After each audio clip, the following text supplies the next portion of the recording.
আজকে যে ব্লগটি আপনারা জানেন যে আগামী পয়লা মাস থেকে পবিত্র মাহে রমজান। এই রমজানের প্রস্তুতি গ্রামগঞ্জে কেমন চলছে চলুন একটু দেখি। কারো মুড়ি ভাজা, কারো চিড়া ভাজা, আজকে সেটাকে ঘিরে ব্লগটি।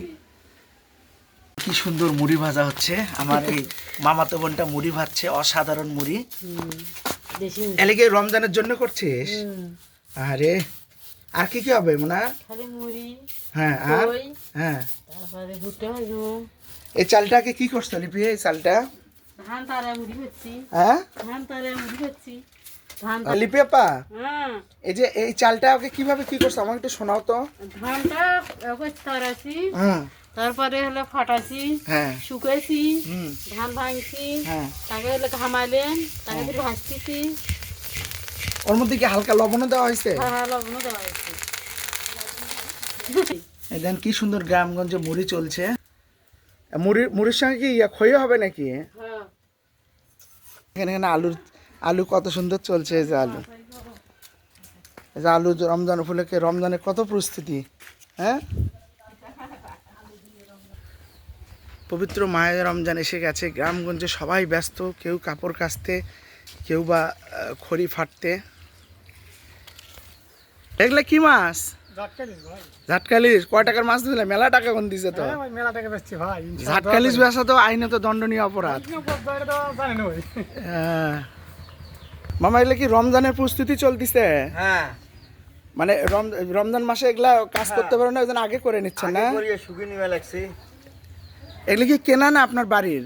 কেনা। কেনা। কিন্তু এই অবস্থায় কিনে নিয়ে আসিয়া আর ফাটতেছেন, ফাটা পাওয়া যায় না। পাওয়া যায় সেটা মোটা, কাঁচা থাকে। এটা কত করে মন নিছে? 250 টাকা। 250 টাকা মন। পড়তে হবে তো? পত্তা পুরা দেওয়ার পর পত্তা যখন ছাই হবে। ছাই হওয়ার পর পড়তে হবে। হ্যাঁ, দেখেন এটা গ্রাম, অথচ খড়ি, তারপরেও কিনে খেতে হয়। তাহলে আমার গাছপালার কত ইয়া হয়ে গেছে মামা, না অভাব হয়ে গেছে। আগের মতো আর গাছ নাই। কোনোদিনে আমার এই মামা নানারা কোনোদিন এই খড়ি কিনে নেই, আজকে দেখেন কিনতেছে। যেখানে ওগুলো খড়ি রেখেছে।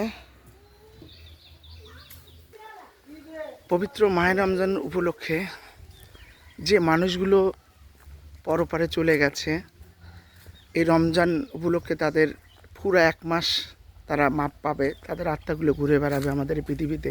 আমরা কারা কারা তাদের জন্য দোয়া করছি।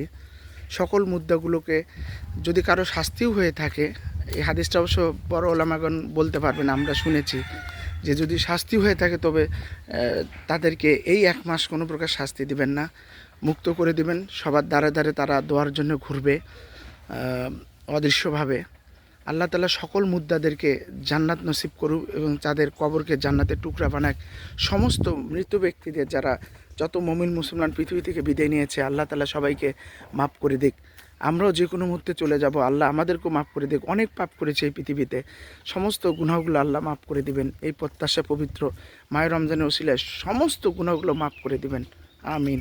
রমজান মানে আনন্দ, রমজান মানে ইবাদত, রমজান মানেই গুনাহ মাপের মাস।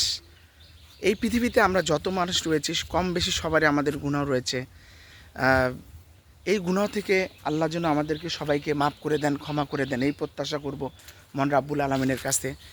এত বেশি গুনাহ করেছি যা এই গুনাহর ভর আর সইতে পারছি না। আসমান থেকে জমিন, জমিন বন্ধ আসমান, এতটুকু জায়গা নেই, এত পাপ করেছি। রাব্বুল আলামিন, তুমি আমাদের সমস্ত গুনাহগাতাগুলো আমাদের মাফ করে দিও। আল্লাহ, তুমি মাফ করলে তোমার এতটুকু ক্ষতি হবে না, এবং তুমি আমাকে সবে পরিপূর্ণ করে দিলে এতটুকু তোমার ক্ষতি হবে না। কিন্তু রব্বুল আলামিন, তুমি যদি আমাদেরকে মাফ না করো এবং আমাকে মাফ না করো, তাহলে আমাদের বড় ক্ষতি হয়ে যাবে, আমার বড় ক্ষতি হয়ে যাবে। আল্লাহ সবাইকে ক্ষমা করে দিক।